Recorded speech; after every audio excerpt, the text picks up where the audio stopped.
2022년 8월 14일 길가온교회 주일예배 말씀입니다. 오늘 본문은 사사기 9장 22절에서 35절까지 말씀입니다. 같이 봉독하겠습니다. 아비멜렉이 이스라엘을 다스린 지 3년에 하나님이 아비멜렉과 세겜 사람들 사이에 악한 영을 보내심에 세겜 사람들이 아비멜렉을 배반하였으니 이는 여룻바알의 아들 70명에게 저지른 포악한 일을 갚되 그들을 죽여 피 흘린 죄를 그들의 형제 아비멜렉과 아비멜렉의 손을 도와 그의 형제들을 죽이게 한 세겜 사람들에게로 돌아가게 하심이라. 세겜 사람들이 산들의 꼭대기에 사람을 매복시켜 아비멜렉을 엿보게 하고 그 길로 지나는 모든 자를 다 강탈하게 하니 어떤 사람이 그것을 아비멜렉에게 알리니라. 에벳의 아들 가알이 그의 형제와 더불어 세겜에 이르니 세겜 사람들이 그를 신뢰하니라. 그들이 밭에 가서 포도를 거두어다가 밟아 짜서 연회를 베풀고 그들의 신당에 들어가서 먹고 마시며 아비멜렉을 저주하니 에벳의 아들 가알이 이르되 아비멜렉은 누구며 세겜은 누구이기에 우리가 아비멜렉을 섬기리요. 그가 여룻바알의 아들이 아니냐. 그의 신복은 스불이 아니냐. 차라리 세겜의 아버지 하물의 후손을 섬길 것이라. 우리가 어찌 아비멜렉을 섬기리요. 이 백성이 내 수하에 있었더라면 내가 아비멜렉을 제거하였으리라 하고 아비멜렉에게 이르되 내 군대를 증원해서 나오라 하니라. 그 성읍의 방백 스불이 에벳의 아들 가알의 말을 듣고 노하여 사자들을 아비멜렉에게 가만히 보내어 이르되 보소서 에벳의 아들 가알과 그의 형제들이 세겜에 이르러 그 성읍이 당신을 대적하게 하니 당신은 당신과 함께 있는 백성과 더불어 밤에 일어나 밭에 매복하였다가 아침 해 뜰 때에 당신이 일찍 일어나 이 성읍을 엄습하면 가알 및 그와 함께 있는 백성이 나와서 당신을 대적하리니 당신은 기회를 보아 그에게 행하소서 하니 아비멜렉과 그와 함께 있는 모든 백성이 밤에 일어나 네 때로 나누어 세겜에 맞서 매복하였더니 에벳의 아들 가알이 나와서 성읍 문 입구에 설 때에 아비멜렉과 그와 함께 있는 백성이 매복하였던 곳에서 일어난지라. 오늘은 행한 그대로 당하는 가시나무 왕이라는 제목으로 하나님 말씀 전하겠습니다. 300명의 용사들과 함께 미디안 연합군 13만 5천 명을 물리친 기드온. 그가 죽게 되자 이스라엘은 극심한 혼란 속으로 빠져들게 됩니다. 그렇게 기드온을 좋아한다고 했지만 그의 죽음 이후 이스라엘은 뒤도 돌아보지 않고 기드온의 집안을 홀대했죠. 그리고 바알브릿을 섬기게 됩니다. 그런 혼란을 틈타서 기드온과 세겜 여인 사이에서 태어났던 아비멜렉. 그는 기드온의 아들이었지만 형제들 사이에 낄 수 없는 서자였는데 자기의 정치적 지지를 얻기 위해 어머니의 고향인 세겜으로 가서 사람들을 선동하게 됩니다. 사사기 9장 2절 말씀해 보시면 청하노니 너희는 세겜의 모든 사람들의 귀에 말하라. 여룻바알의 아들 70명이 다 너희를 다스림과 한 사람이 너희를 다스림이 어느 것이 너희에게 나으냐. 또 나는 너희와 고륙임을 기억하라 하니. 여기서 강조했던 것이 무엇입니까? 나는 너희들과 피가 섞인 가족이다, 고륙이다 라는 것을 강조하면서 그들의 마음을 얻게 됩니다. 사실 마음을 얻었다기보다는 그들의 마음을 훔친 것입니다. 그리고 바알브릿의 신전에서 정치 자금을 후원받게 되고 그 돈으로 깡패들을 모아 자기 형제 70명을 살육하는 만행을 저지르게 되죠. 사사기 9장 5절입니다. 오브라에 있는 그의 아버지의 집으로 가서 여룻바알의 아들 곧 자기 형제 70명을 한 바위 위에서 죽였으되 다만 여룻바알의 막내 아들 요담은 스스로 숨었으므로 남으니라. 하지만 막내 아들 요담 하나가 극적으로 살아남게 되고 그리심산에 올라가서 현 상황에 대해 예언적 선언을 하게 됩니다. 누구나 알아듣기 쉽게 나무의 비유를 통해서 너희들이 지금 어떤 사람을 왕으로 뽑았는지 똑똑히 보고 생각해 보라는 말입니다. 특별히 이스라엘의 역사에서 축복 축복이 선포되었던 곳이 바로 그리심산이고 저주가 선언되었던 곳이 에발산이었습니다. 그런데 실질적으로 그리심산에서 축복이 아닌 저주가 선언이 된 겁니다. 사사기 9장 19절과 20절 말씀에 보시면 만일 너희가 오늘 여룻바알과 그의 집을 대적한 것이 진실하고 의로운 일이면 너희가 아비멜렉으로 말미암아 기뻐할 것이요 아비멜렉도 너희로 말미암아 기뻐하려니와 그렇지 아니하면 아비멜렉에게서 불이 나와서 세겜 사람들과 밀로의 집을 살을 것이요 세겜 사람들과 밀로의 집에서도 불이 나와 아비멜렉을 살을 것이니라 하고, 이 말이 오늘부터 자기들을 찌르는 가시나무를 왕으로 세운 사람들에게 어떻게 이루어지게 되는가 하는 것을 보여주는 겁니다. 그러면 본문으로 가셔서 22절을 보겠습니다. 아비멜렉이 이스라엘을 다스린 지 3년에, 벌써 아비멜렉이 왕이 된 지 3년이 되었습니다. 그런데 여기서 이스라엘을 다스렸다고 말하죠. 다스리다 라는 히브리 말은 사라르라는 이 왕이 통치한다 라는 이 말라크라는 단어와는 결이 다릅니다. 이것은 한 나라 전체를 다스리는 왕이 아니라 한 지역을 다스리는 것을 묘사할 때 쓰이는 단어입니다. 잠언 8장 16절에 보시면 나로 말미암아 재상과 존귀한 자 곧 모든 의로운 재판관들이 다스리느니라. 여기에서 재상, 존귀한 자, 재판관들이 다스린다 라고 말하지만 왕처럼 전체를 다스리는 것이 아니라 자기 분야에서 권위를 가지고 통치한다, 일한다 라는 뜻으로 쓰이는 겁니다. 그렇게 아비멜렉도 이스라엘 중에 일부를 다스렸습니다. 하지만 백성들과의 관계가 그리 좋지 않았습니다. 왜 그렇습니까? 23절에 보시면 하나님이 아비멜렉과 세겜 사람들 사이에 악한 영을 보내심에 세겜 사람들이 아비멜렉을 배반하였으니, 하나님이 악한 영을 보내셨다고 말합니다. 이런 표현에서 많은 분들이 혼란을 가지게 됩니다.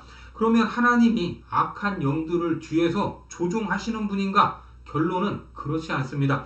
우리가 지금까지 사사기를 통해서 확인하는 것이 무엇입니까? 이스라엘이 하는 짓을 보면 망해도 벌써 망해야 하겠고 10번, 20번이라도 망해야 했습니다. 밥을 먹듯이 하나님을 배반했고 다른 우상에 눈을 돌리지 않았습니까? 그런 순간에도 하나님이 은혜를 주시고 어려운 순간마다 사사를 보내주셔서 이방의 압제로부터 그들을 해방시키고 승리를 주셨습니다. 이방인들이 그렇게 괴롭혀도 망할 듯 망하지 않았다는 겁니다. 왜 그렇습니까? 하나님이 섭리로 은혜로 그들을 붙잡고 계셨기 때문입니다. 무엇으로부터요? 에베소서 2장 2절과 3절에 보시면 그때 너희는 그 가운데서 행하여 이 세상 풍조를 따르고 공중의 권세 잡은 자를 따랐으니 곧 지금 불순종의 아들들 가운데서 역사하는 영이라. 전에는 우리도 다 그 가운데서 우리 육체의 욕심을 따라 지내며 육체와 마음에 원하는 것을 하여 다른 이들과 같이 본질상 진노의 자녀이었더니, 이것이 원래 죄악에 빠진 인생들의 본질입니다. 원래 모습이라는 말입니다. 공중의 권세 잡은 자들, 악한 영들을 따르고 자기 욕심을 따라 행하는 것입니다. 그 욕심 때문에 자기들을 찔러도 좋다면서 가시나무를 왕으로 세운 것 아닙니까? 그런 방향으로 가는 우리들, 죄악된 우리들의 마음을 붙잡아 주시고 돌이키게 하시는 것이 바로 하나님의 은혜입니다. 하나님이 우리를 간섭하시는 것이 아니라 우리를 사랑하시기에 그 품에 안으시는 겁니다. 그런데 이제 어떻게 된 겁니까? 죽을 줄 모르고 악으로 치닫고 있던 그들을 위해 붙잡고 계셨던 브레이크를 놓아 버리셨다는 겁니다. 성경에는 이런 표현들이 종종 나오고 있습니다. 출애굽기 4장 21절 말씀해 보시면 여호와께서 모세에게 이르시되 내가 애굽으로 돌아가거든 내가 내 손에 준 이적을 바로 앞에서 다 행하라. 그러나 내가 그의 마음을 완악하게 한즉 그가 백성을 보내주지 아니하리니. 출애굽 당시에 바로가 이스라엘 백성을 보내주지 않았는데 여기서도 마치 하나님이 바로의 마음을 조종한 것처럼 표현하고 있습니다. 하지만 이 역시 하나님께서 바로에게 은혜를 주시지 않았다는 말입니다. 또한 열왕기상 22장 23절에 보면 이제 여호와께서 거짓말하는 영을 왕의 이 모든 선지자의 입에 넣으셨고 또 여호와께서 왕에 대하여 화를 말씀하셨나이다. 이런 표현도 그렇습니다. 하나님이 더 이상 은혜를 베풀지 않는다 하는 것을 기억하시고 하나님이 붙잡아 주시지 않으면 망한다 라는 영적인 원리를 기억하시기 바랍니다. 그래서 하나님이 그렇게 했더니 어떤 일이 일어납니까? 본문 24절 말씀에 보니까 이는 여룻바알의 아들 70명에게 저지른 포악한 일을 갚되 그들을 죽여 피 흘린 죄를 그들의 형제 아비멜렉과 아비멜렉의 손을 도와 그의 형제들을 죽이게 한 세겜 사람들에게로 돌아가게 하심이라. 아비멜렉이 저지른 악행과 왕의 자격이 없는 아비멜렉을 왕으로 추대했던 그들에게 핏값이 돌아가게 됩니다. 그래서 세겜 사람들이 아비멜렉을 배신하게 되는 겁니다. 불의하게 연대했던 공동체는 결국 깨질 수밖에 없는 것입니다. 본문 25절에 보니까 세겜 사람들이 산들의 꼭대기에 사람을 매복시켜 아비멜렉을 엿보게 하고 그 길로 지나는 모든 자를 다 강탈하게 하니 어떤 사람이 그것을 아비멜렉에게 알리니라. 이게 무슨 말입니까? 세겜 사람들이 어떤 목적을 가지고 일부러 그 길목을 지나는 사람들을 강탈하는 겁니다. 한마디로 치안 상태를 불안하게 만드는 것이죠. 이런 상황이 반복되면 결국 누구에게로 화살이 돌아가겠습니까? 예를 들어 연쇄살인이 반복되는데 범인이 잡히지 않으면 경찰이 발칵 뒤집히고 그 책임은 지도자에게로 화살이 돌아가는 것입니다. 이렇게 3년 만에 세겜 사람들과 아비멜렉 사이에 균열이 시작되었습니다. 그리고 그 공동체 안에 균열이 생길 때 한 인물이 등장하게 됩니다. 그가 누굽니까? 본문 26절에 보면 에벳의 아들 가알이 그의 형제와 더불어 세겜에 이르니 세겜 사람들이 그를 신뢰하니라. 에벳의 아들 가알이 등장했습니다. 가알이라는 이름의 의미는 싫어하다라는 뜻으로 성경학자들은 아마도 무역상이었을 것이다 이렇게 추측을 하고 있습니다. 무역상이었기 때문에 여기저기 다니면서 이런저런 정보들을 들었고 당시 국가의 조직이 오늘날처럼 구비되어 있지 않았기 때문에 먼 거리를 이동하는 그들은 자기들 스스로를 지킬 수 있는 세력이 있어야 했습니다. 그래서 가알과 함께 등장하는 것이 그의 형제들입니다. 그러니까 여기서 말하는 이 형제는 혈연적인 의미의 형제가 아니라 같은 목적으로 하나가 된 관계를 의미하는 겁니다. 그가 세겜 땅에 정착을 해서 세겜 사람들의 마음을 얻게 됩니다. 그들이 그 땅에 오래 머물렀다 하는 것을 어떻게 알 수 있습니까? 27절에 보면 그들이 밭에 가서 포도를 거두어다가 밟아 짜서 연회를 베풀고 그들의 신당에 들어가서 먹고 마시며 아비멜렉을 저주하니 그들의 포도밭에서 포도를 거두어 포도주를 만든 것으로 그들이 세겜 땅에 오래 머물렀음을 알 수 있습니다. 이처럼 포도를 수확해서 포도주를 짜서 그 지역 사람들을 자기 집으로 초청을 합니다. 그리고 술이 들어가니까 평소에 가졌던 마음속의 이야기들이 하나둘씩 쏟아져 나오기 시작했습니다. 심지어 왕인 아비멜렉을 저주했다고 합니다. 그러면서 노골적으로 반란을 꾀하게 되죠. 본문 28절에 보니까 에벳의 아들 가알이 이르되 아비멜렉은 누구며 세겜은 누구기에 우리가 아비멜렉을 섬기리요 그가 여룻바알의 아들이 아니냐 그의 신복은 스불이 아니냐 차라리 세겜의 아버지 하몰의 후손을 섬길 것이라 우리가 어찌 아비멜렉을 섬기리요. 아비멜렉이 누구냐? 이게 무슨 말입니까? 자기가 세겜 사람이라고 떠들었지만 사실 여룻바알 기드온의 아들이 아니냐, 기드온의 아들임을 강조합니다. 따지고 보면 이 세겜 지역은 원래 하몰의 후손들이 다스리던 지역인데 이왕 우리가 왕으로 섬길 거라면 기드온과 핏줄이 섞인 아비멜렉이 아니라 정통 세겜의 혈통인 하몰의 후손을 섬기는 것이 낫다 이렇게 말하는 것입니다. 아비멜렉과 사람들 사이를 이간질하고 있습니다. 이런 전략이 공동체를 깨는데 아주 좋은 방법일 것입니다. 그래서 교회 안에서도 공동체가 무너지기 전에 이간질하는 일이 벌어지게 됩니다. 여기서 이 말을 하고 저기서 다른 말을 하는 것입니다. 그러면 아주 작고 사소한 일도 커질 수밖에 없습니다. 그러니까 우리는 교회 안에서 말하기보다는 듣는 것을 우선해야 합니다. 우리에게 귀가 2개 있고 입이 하나인 이유를 많이 듣고 적게 말하라 하는 것이라고 의미 부여를 하지 않습니까? 특히 교회 안에서는 청종하는 태도가 중요할 겁니다. 한쪽 귀로 무슨 말을 들었으면 다른 쪽 귀로 당사자의 말까지 들어봐야 합니다. 그리고 신중하게 말해야 한다는 것입니다. 그렇지 않으면 공동체는 흔들릴 수밖에 없습니다. 아담과 하와가 넘어졌던 이유도 뱀의 말만 듣고 하나님의 말씀을 듣지 않았기 때문입니다. 뱀이 한 말을 당사자인 하나님께 확인해 봤다면 죄악으로 넘어지지 않았을 것입니다. 대부분의 인간관계도 당사자의 말을 듣지 않고 판단하기 때문에 일어난다라는 것을 기억하시기 바랍니다. 그런데 신기한 것은 지금 가알이 세겜 사람들을 선동하는 논리, 그 논리가 사실 누구의 논리였습니까? 아비멜렉이 세겜 땅에 와서 펼쳤던 논리였습니다. 자기에게 세겜의 피가 흐른다고 강조하지 않았습니까? 하지만 따지고 보면 자기는 세겜의 피가 절반밖에 흐르지 않는 것이고 지금 가알이 말하는 하몰의 후손들은 100% 세겜의 피가 흐르는 것입니다. 그리고 노골적으로 아비멜렉을 제거할 것이다 라고 말을 하죠. 본문 29절입니다. 이 백성이 내 수하에 있었더라면 내가 아비멜렉을 제거하였으리라 하고 아비멜렉에게 이르되 내 군대를 증원해서 나오라 하니라. 이쯤 되면 전쟁을 선포한 것이나 마찬가지입니다.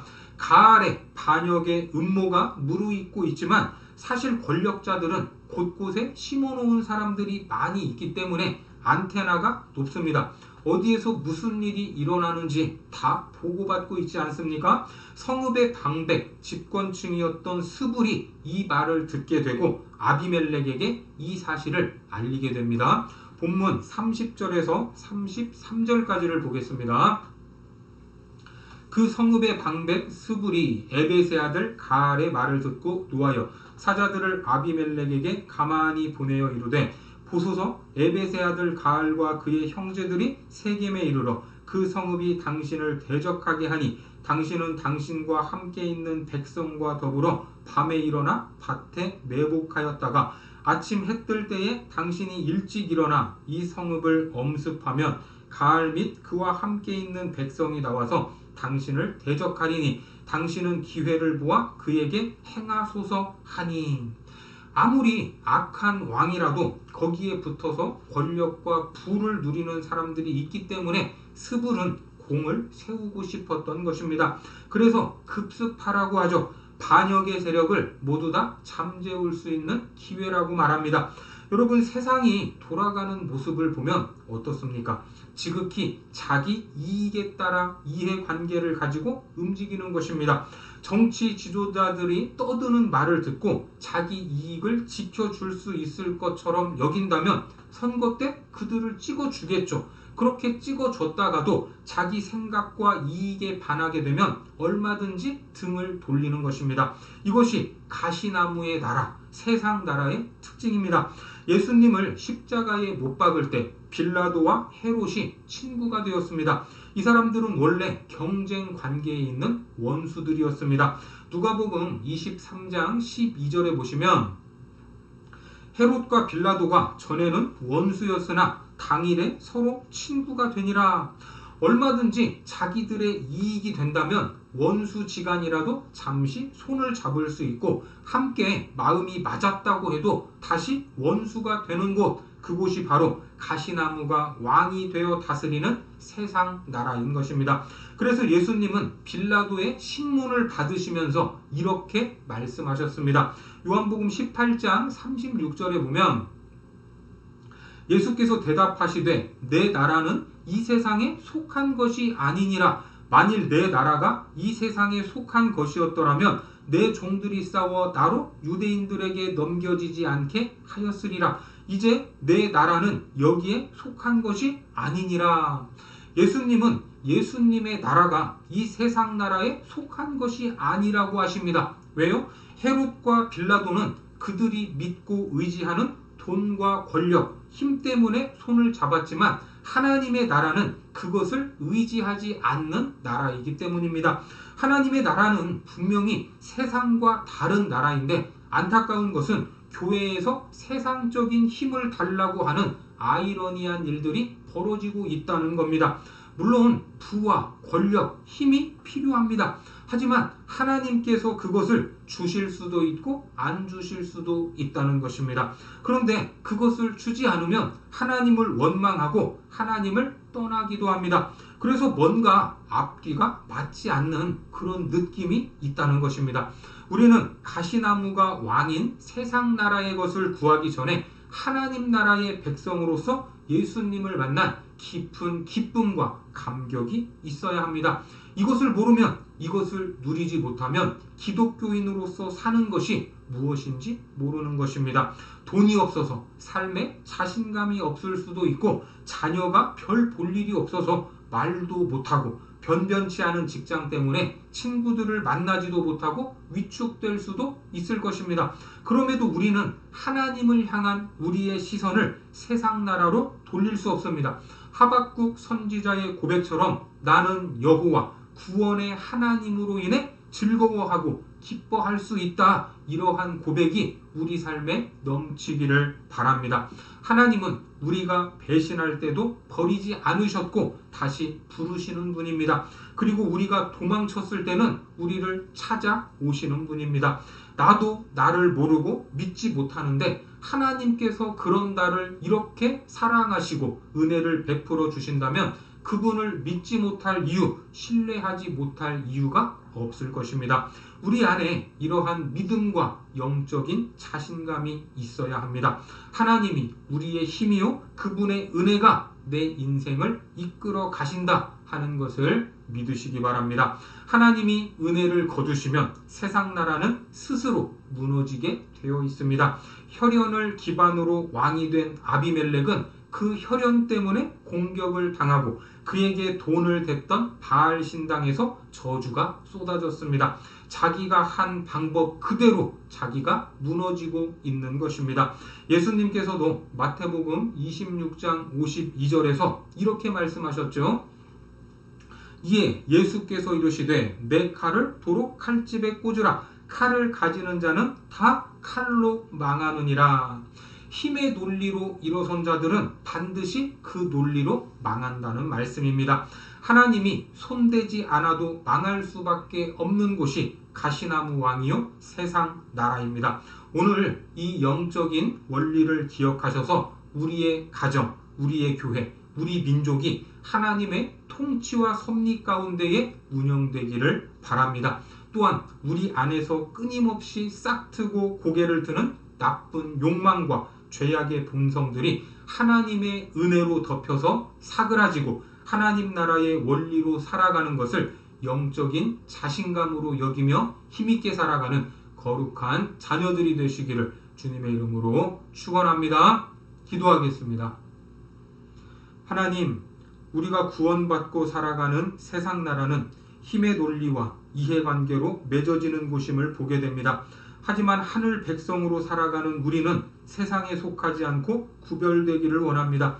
하나님의 은혜와 섭리를 따르는 삶을 자랑으로 여기는 영적 자신감이 있게 하시고 우리가 머무는 그곳에 하나님의 나라와 통치가 임하도록 사용하여 주옵소서. 예수님의 이름으로 기도드립니다. 아멘.